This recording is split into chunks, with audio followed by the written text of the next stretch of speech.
Isang malagim na pangyayari ang naganap sa bayan ng San Agustin, kung saan pinapatay ng mga Riego ang isang opisyales para makuha ang kapangyarihan na nais nila. At ito, ang aking ina na si Trixie Villarreal. Julian Riego, tatakbo bilang inyong provincial gobernador. At ang aking mga plataforma ay tataasan natin ang mga sweldo ng ating mga kapulisan. At hindi natin makakalimutan ang ating mga kababayan dahil maging prioridad natin sila sa pagtanggap ng mga trabaho. At babawasan natin ang mga tax ng ating mga kababayan na may mababang sweldo. At bibigyan ko kayo ng pantay-pantay na karapatan sa hustisya. At muli, ako si Julian Riego.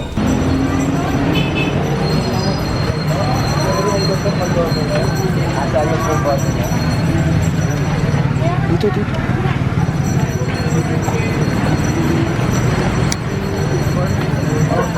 Julian Riego po, for governor. Asal ko po boto niyo.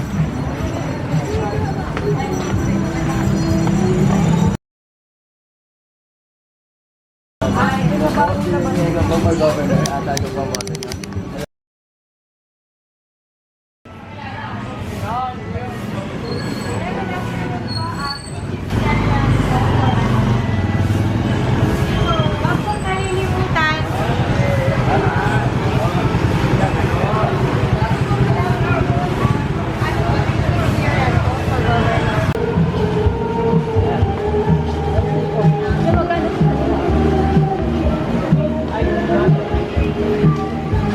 Ang kapit ni Villarreal.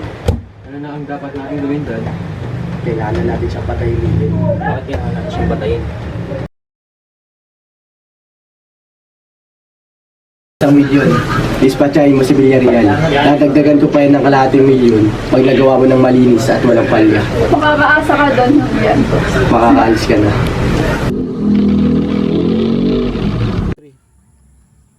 Sa 6 na taong lumipas, nandun pa rin ang pighati, sakit at puot at galit na matagal ko nang tinatago. Hindi ko na matiis ang kasakiman ng mga Riego. Lalong-lalo na sa pagbaba nila ng sahod at pag-agrebyado sa mga nahihirap.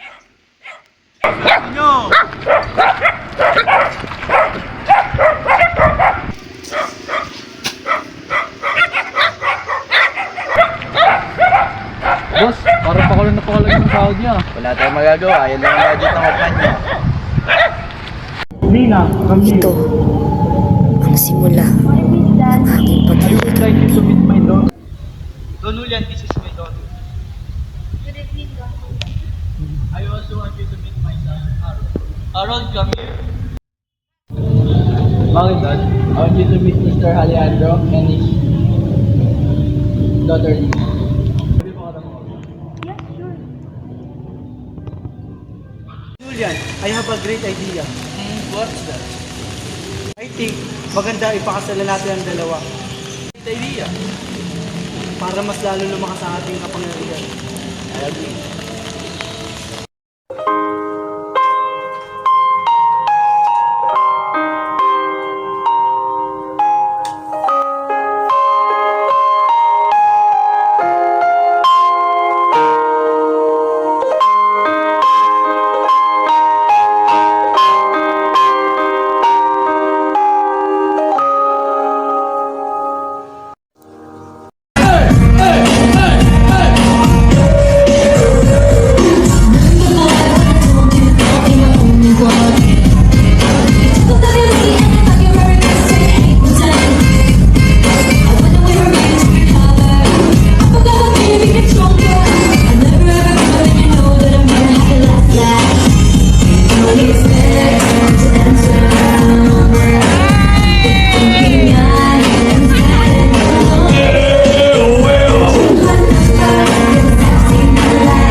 Nagsasabi mo?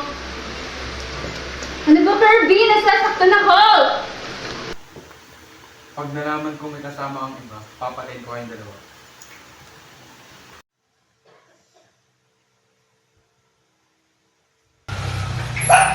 Nasaan si Dyna? What happened to you? Sino may gawa sa inyo yan? Nasaan si Kirby? Ha? Sinasabi ko sa'yo na mag-ingat ka kay Kirby dahil isa siyang Diego. Tinaraan ko na rin yan siya, Ate Jess. You know what to do. And you can change my mind. No! Touch me.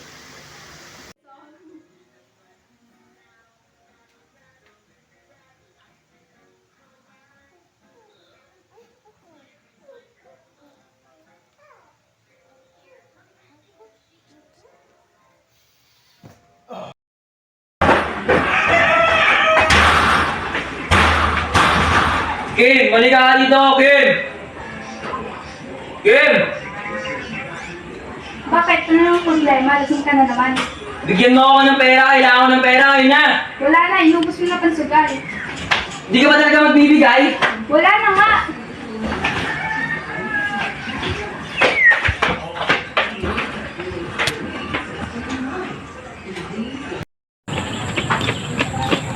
Bumalik ka dito! Kim!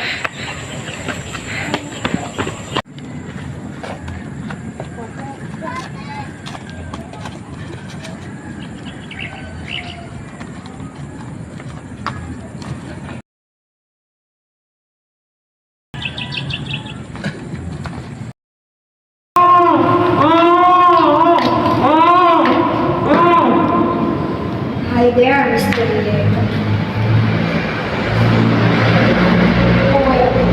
Buhay ka na ulit. Ano bang nagawa ko sa kasalanan? Patay na yan. Ah! Ah! Ah! Harold Riego, panganay na anak ni Don Julian Riego, na aking kasintahan. Si Harold ay isang manloloko. Niloko niya ako.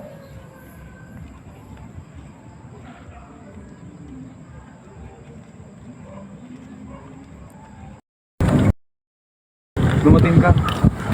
Wala tayong dapat pag-usapan. Patawarin mo ako sa lahat na nagawa ko. Nagsisisi ako. Ito ba tapos? Tumigil ka na. Bakit ako titigil? Max, huwag mo ito gawin. Alam ko hindi ka ganyan.